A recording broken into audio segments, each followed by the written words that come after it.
What if I told you that something as simple as reheating last night's dinner could be contributing to a risky environment for pancreatic cancer? I'm Dr. Leonard Brooks, and today I want to talk to you about a growing concern in the scientific community. In the next few minutes, I'm going to reveal 5 foods that, when reheated incorrectly, can generate compounds that quietly overload your pancreas without you even realizing it. What you're about to discover could permanently change the way you look at your microwave. We all do it, right? We come home tired, and the easiest thing is to heat up the leftovers. It's convenient. We save money and we don't waste food. It seems like a harmless act. But what if I told you that this simple gesture, repeated over and over again, could be waging a silent war against one of the most overlooked organs in your body? I'm talking about the pancreas. Think of your pancreas as the tireless, silent worker of your body. It sits tucked away behind your stomach, constantly producing the enzymes that digest your food and the insulin that controls your blood sugar. The problem is that the pancreas doesn't complain. It doesn't warn you.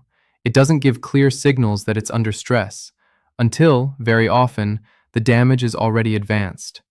This is one of the reasons pancreatic cancer is so difficult to detect early and has one of the lowest survival rates of any cancer. That's why prevention is absolutely critical, and it starts right in your own kitchen. This concern doesn't come out of nowhere. It comes from a better understanding of food chemistry. We now know that cooking, cooling, and reheating certain foods is not a neutral process. It's a chemical process that can transform harmless compounds into genuine threats to your health. Substances are generated that promote inflammation, oxidative stress, and cellular damage. Those are the 3 pillars on which many chronic diseases are built, including cancer. My goal today is not to scare you. My goal is to give you knowledge, because knowledge is power, the power to protect your health with small, practical changes. We're going to break down what actually happens on your plate when you press that reheat button. I'll walk you through the 5 most common offenders, foods you almost certainly have in your refrigerator right now. And most importantly, I'll give you safe, practical solutions for handling leftovers without putting your health at risk. So please, pay close attention. This isn't some distant theory. It's a biochemical reality happening in your kitchen every single day. Ready to take control? Let's get started. The first offender on our list isn't really a food itself. It's the medium in which food is cooked and often reheated: oil. Think about those French fries, that breaded chicken, or those cutlets from yesterday. What do you do the next day? You probably throw them in the microwave, or worse, toss them back in the pan to get them crispy again. That's where the problem begins. When you heat oil to high temperatures during frying, it already starts to degrade. But it's when you reheat it that a truly toxic cascade is unleashed. Reheated oils, especially vegetable oils like sunflower or corn oil, undergo deep oxidation. This process generates a cocktail of dangerous compounds, including aldehydes and free radicals, which have been linked to an increased risk of chronic disease. Think of free radicals like tiny bullets out of control inside your body, bouncing off your cells and damaging everything they touch, including your DNA. How does this affect your pancreas? In 2 silent ways. First, systemic inflammation. When you consume these compounds, your body activates a defense response: inflammation. If you regularly eat reheated fried foods, it's like having a fire alarm going off constantly. Your body enters a state of chronic inflammation, and the pancreas is extremely sensitive to that state. A chronically inflamed pancreas is a stressed pancreas, forced to work harder in a hostile environment. Second, direct oxidative stress. The toxins from reheated oil enter your bloodstream and can directly attack pancreatic cells, impairing their ability to function properly. Think of it like pouring sand into a car engine. Slowly, the parts wear down. You might notice subtle signs: bloating, fatigue after eating, or a dull ache in the upper abdomen. That could be your pancreas calling out for help. So, what's my advice as a physician? Don't be afraid of oils, just use them wisely. Never reuse frying oil. That is the golden rule. Frying oil is single use. I know it might feel wasteful, but your health is worth far more. Choose alternative cooking methods. Try to fry less and opt for baking, roasting, steaming, or sautéing instead. For reheating fried foods, use a conventional oven or an air fryer without adding more oil.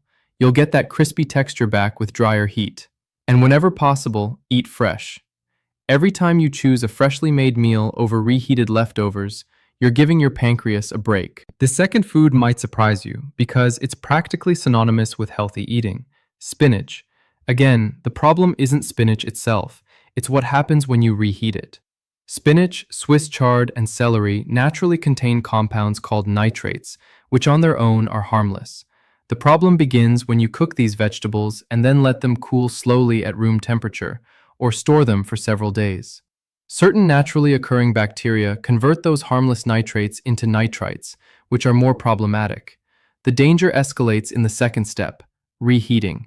The heat can cause these nitrites to react and form substances called nitrosamines.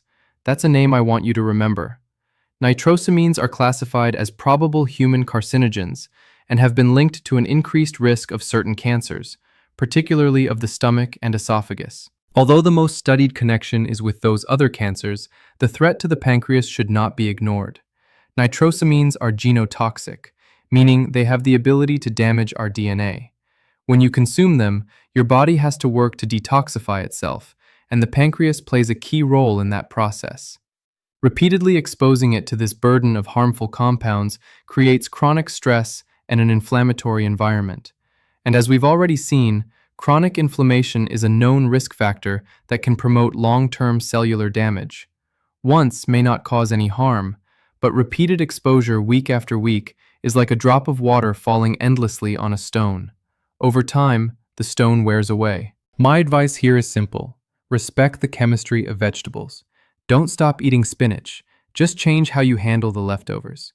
Try to cook only the amount of leafy greens you plan to eat in a single sitting. If you do have leftovers, don't leave the pot sitting on the stove. Transfer the food to a shallow container so it cools quickly, and get it into the refrigerator within an hour. The safest option is actually to eat cooked spinach cold. It's delicious in a salad or blended into a green smoothie. You get all the nutrients without any of the reheating risk. And if you do reheat them, do it only once. Though honestly, my top recommendation is to avoid reheating these vegetables altogether. Now we come to the third food, one that's present in kitchens all over the world: rice. It seems like the most harmless food imaginable, but reheated rice hides a risk that most people simply don't know about. The problem isn't the rice itself, it's a bacterium called Bacillus cereus. Its spores, which are like tiny survival capsules, are often found in raw rice and are remarkably resistant to the heat of cooking. The real danger begins after the rice is cooked. If you leave cooked rice sitting out at room temperature for hours, you create the perfect environment for those spores to germinate and multiply, producing toxins. And here's the critical point: one of those toxins is heat resistant. When you reheat that rice, you may kill the bacteria, but the toxin they've already produced remains intact, and that's what makes you sick. The toxin causes classic food poisoning: nausea, vomiting, general misery. You might think it's unpleasant, but temporary. But every episode of food poisoning, even a mild one, is an acute and violent inflammatory event for your digestive system. It places enormous stress on every organ involved, including the pancreas. If you regularly mishandle leftover rice, you could be exposing yourself to low doses of these toxins on a routine basis, causing chronic low-grade irritation and inflammation in your gut. And today we know there is a clear gut-pancreas axis. A chronically inflamed gut can leak inflammatory compounds into the bloodstream, affecting other organs, and the pancreas is particularly vulnerable to that ongoing assault. Here's how to handle rice safely. As soon as the rice is cooked, serve what you're going to eat. Spread the rest on a shallow tray or in shallow containers so it cools down quickly. Never put a hot pot straight into the refrigerator. Once it's cooled, within an hour, transfer it to an airtight container and refrigerate it. Try to consume it within 24 hours. If you do reheat it, do so only once and make sure it's steaming hot all the way through, at least 165 degrees Fahrenheit internally, and never ever reheat it a second time. Our fourth food is another staple of the leftover world: chicken. It's a fantastic source of protein, but reheated chicken carries a clear risk. The core problem is bacterial. Raw poultry can harbor bacteria like Salmonella and Campylobacter. Proper cooking destroys them, but the danger lies in uneven reheating. The microwave is notorious for this. It creates hot spots and cold spots. Those cold spots can be the perfect refuge for any bacteria that survived or contaminated the food after cooking. A Salmonella or Campylobacter infection is a serious illness that triggers a powerful immune response throughout the entire body. That is a massive stress event for every organ, including the pancreas, which gets caught up in that inflammatory battle. Every time you eat a piece of unevenly reheated chicken, you're not just risking food poisoning, you're also contributing to the inflammatory stress load on your pancreas. Here's my guidance on safe chicken handling. Cool your leftovers quickly and store them in an airtight container in the refrigerator. When reheating, the microwave is not your friend for large pieces of chicken. If you do use it, cut the chicken into smaller pieces and pause halfway through to stir or flip. Use a food thermometer. It's the only way to be sure. Chicken must reach an internal temperature of at least 165 degrees Fahrenheit in every part. Better yet, use the oven or a skillet over medium-low heat, which allows for slow, even heating. And honestly, the safest and often most delicious way to enjoy leftover chicken is cold, shredded into salads, sandwiches, or wraps. It's fast, easy, and eliminates the risk entirely. And finally, we come to the last food, a beloved staple loved by everyone, the potato. But the way we handle potato leftovers can have unexpected consequences. The problem here is actually twofold: the impact on blood sugar and the formation of a potentially dangerous compound. First, let's talk about resistant starch. When potatoes are cooked and then cooled, some of their starch transforms into resistant starch. This is actually a good thing. It feeds our beneficial gut bacteria and helps moderate blood sugar spikes. Consuming cooled, starchy foods with resistant starch may even help reduce the risk of certain cancers.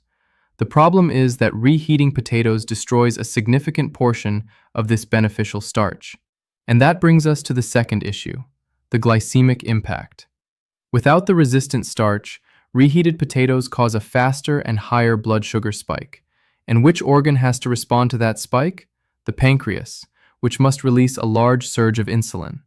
If your diet habitually triggers these spikes, you're putting your pancreas under constant stress. Insulin resistance and type 2 diabetes, conditions directly tied to pancreatic exhaustion, are themselves recognized risk factors for pancreatic cancer. And then there's acrylamide, a substance classified as a probable human carcinogen that forms in starchy foods during high-heat cooking, such as frying or baking.